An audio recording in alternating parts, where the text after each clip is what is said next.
Who's running the country if it's not Joe Biden?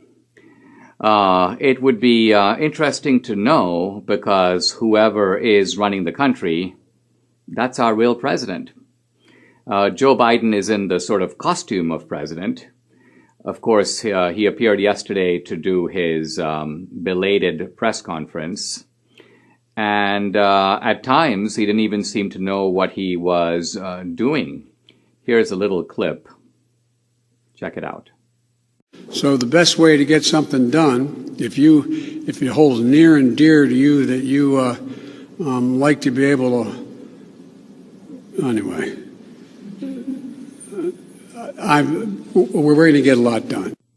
I mean, what a mess. Now, there were times when Biden seemed a little more coherent, but it's now come out that the reason he even was is because he was supplied with a battery of 14-point font index cards.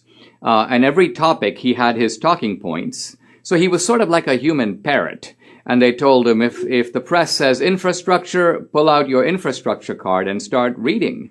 And that's basically what Biden is doing. But the important point about a parrot is a parrot doesn't say, the parrot is actually just repeating what somebody else has concocted or taught the parrot to mindlessly say.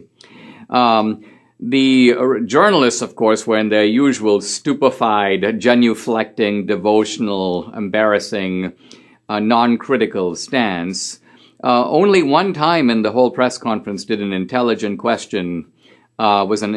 question even asked, and Biden seemed a little stunned and unable to at least immediately reply. Listen. Vega.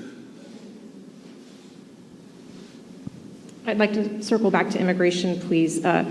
You just listed the reasons that people are coming, talking about in-country problems, saying that it happens every year. You blamed the last administration. Sir, I just got back last night from a reporting trip to the border where I met 9-year-old Josel, who walked here from Honduras by himself, along with another little boy. He had that phone number on him, and we were able to call his family. His mother says that she sent her son to this country because she believes that you are not deporting unaccompanied minors like her son. That's why she sent him alone from Honduras. So, sir, you blame the last administration, but is your messaging in saying that these children are and will be allowed to stay in this country and work their way through this process, encouraging families like Josel's to come? Well, look.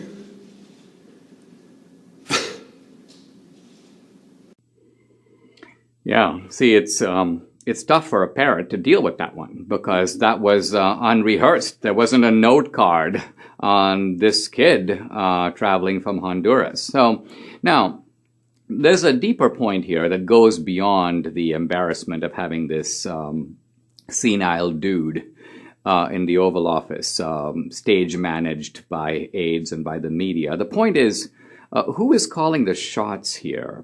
Who's the real leader of this democratic society? Now, very interesting article by Dan Galernter in American Greatness. It's actually called "Who's Running This Thing?"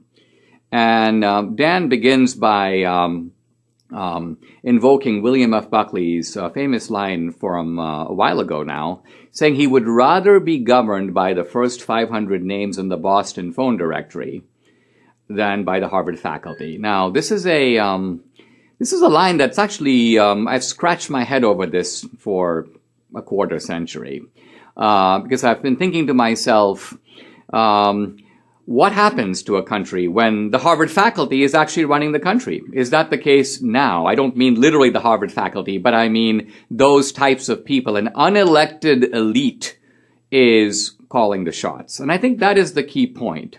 It's not that we have another president. I mean, some people will say, of course, that, well, Obama's the real president. This is his third term. Ron Klain is an Obama man. He's doing what Obama says. Or Kamala Harris is the real president. That's why Biden occasionally, goes, oh, President Harris. But I don't think it's that simple. In fact, I ask myself this question. Who is the individual or the group of people that picked Biden and Harris? Think about it. Biden and Harris were sort of designated, you may almost say president and vice president appointees by someone in the Democratic Party. Some group, some committee, some team said, let's go with Biden. Let's knock everybody else out of the race. And let's pluck Harris out of obscurity. She couldn't win anything on her own, but let's pull her in and we'll make these two. So that person, that group, they're running the country. And behind them, and this is Dan Galerta's point, is a kind of broader elite.